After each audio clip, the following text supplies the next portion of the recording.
In this video we're going to consider something called related rates, and I reckon this is one of my favourite things in the whole course, just a neat little sort of puzzle that we've got to solve. So we could start off thinking about what related rates are by thinking that any time we express the chain rule, so any expression of the chain rule, is effectively a statement relating three different rates. Let me give you an example to show what I mean there. So for example, if I was to express dy dx by introducing the variable t, then by the chain rule dy dx is equal to dy dt times dt dx. Hopefully we can all agree with that. So what we have there is a statement which is relating the rate of change of y with respect to x, the rate of change of y with respect to t, and the rate of change of t with respect to x. So it's a statement relating three different rates. Now what does that mean in practical situations? Well, it means that the chain rule is going to allow us to maybe solve problems which involve rates that are related to each other in some way, and specifically rates which we can express as related to each other using the chain rule. So how will this typically show itself? Well, typically the problem will give us the value for one of the rates and ask us to find another. So that's two rates. And what that means is, the little puzzle for us is determine the third related rate. So what is the third related rate, and can we find a value or an expression for that? Right, let's make this not theoretical anymore. Let's do an example.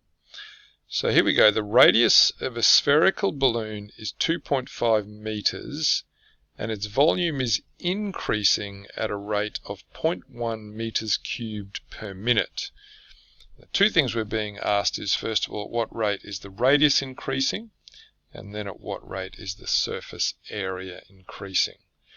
So note what I set up here is typically we're given one rate. So the rate we're given is this one here, isn't it? Volume increasing at a rate of 0.3 meters cubed per minute. We can see it's a rate from its units as well. So it's got something per something. And then we're being, first of all, to find at what rate is the radius increasing. So let's try and write these as sort of, derivative statements or dy dx type statements. So we're given, the one we're given is dv dt, isn't it? So we're given that dv dt is equal to, what is it, 0.1. Now, I won't worry too much about the units right now. And we're given that that's the case when r is equal to 2.5 meters. All right. So here we're in part A. Let's write down, we're in part A. We're given dv dt at a particular moment, or when the radius is that, and we're being asked to find the rate at which the radius is increasing. So we're being asked to find dr dt. So there's all sorts of ways that we could express this, but what we want is a chain rule expression that involves dv dt and dr dt. Hopefully you can see then that our three variables are v and t and r. So because dr dt is the thing I'm trying to find, I'm going to write that as the sort of subject of the chain rule. So dr dt, and that means I want to start with a dr up here and finish with a dt down there, doesn't it? That's the way the chain rule works. And I know from what I said just before that my third variable is v. So in both of these spots here I've got to put a dv. Okay.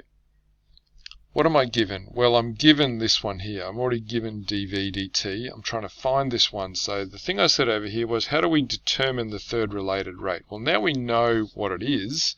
It's dr dv. But how can we work out what dr dv is equal to? So what we need is something which relates the radius and the volume of a sphere. You're not given this on your formula sheet, but I would think that it is reasonable to expect that you might remember that the volume of a sphere is 4/3 pi r cubed. 4/3 pi r cubed. So if we've got that, then we can find dv dr by differentiating that.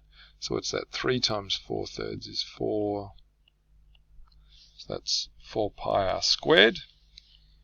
Therefore, dr dv, which is the thing we want to substitute into our chain rule here, is going to be the reciprocal of that, which is going to be 1 over 4 pi r squared. Alright, we're interested in the rate, or in that rate, when r is 2.5, aren't we? So all of this is happening at r equals 2.5. We're trying to find dr dt when r is 2.5. So when r equals 2.5, we've got dr dv being 1 over 4 times pi.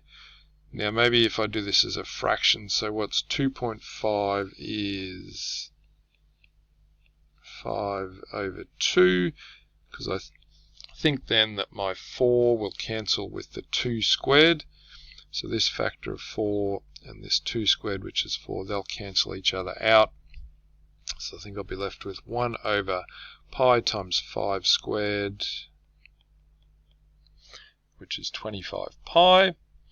So all of that, now I can go back to my chain rule here. I've got dv dt, I've also got dr dv, so substituting in, I can say dr dt is equal to 1 over 25 pi, that's dr dv, times dv dt, which is 0.1. So just to be clear there, I've just substituted this for dr dv, and this for dv dt, and that's into that expression there.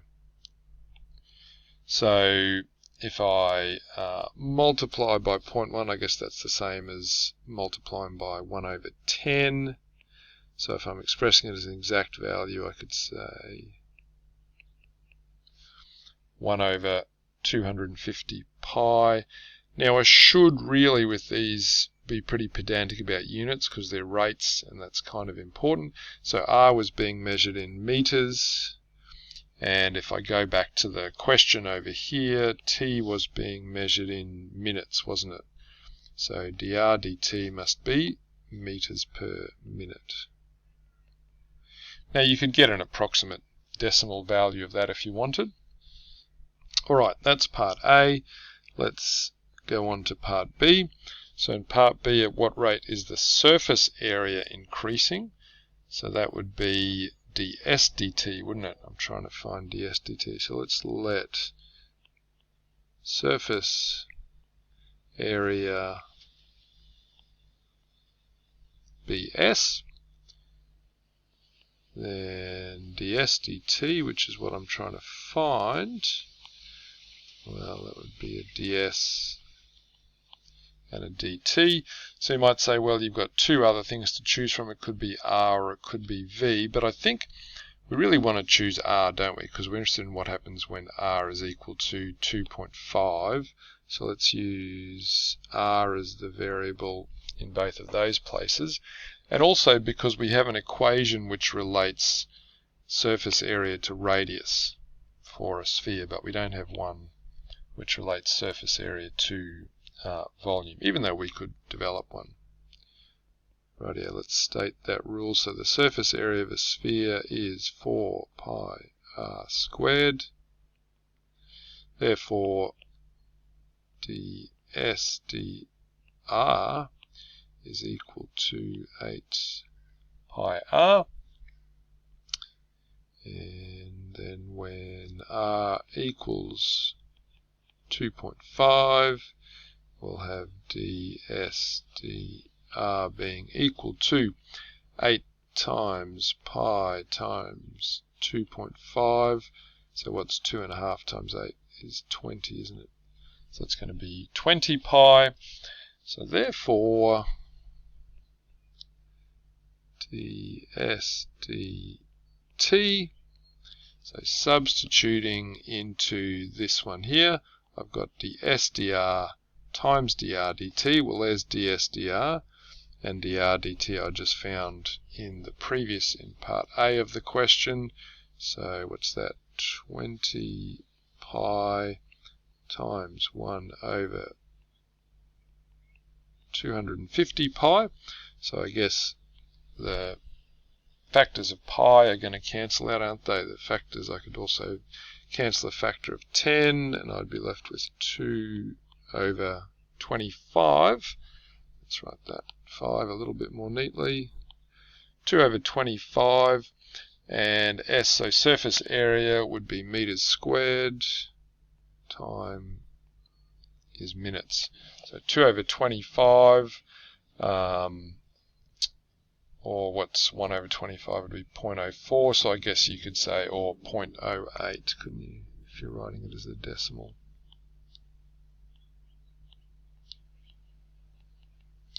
Rightio, so there's an example of how we can use related rates to solve a problem.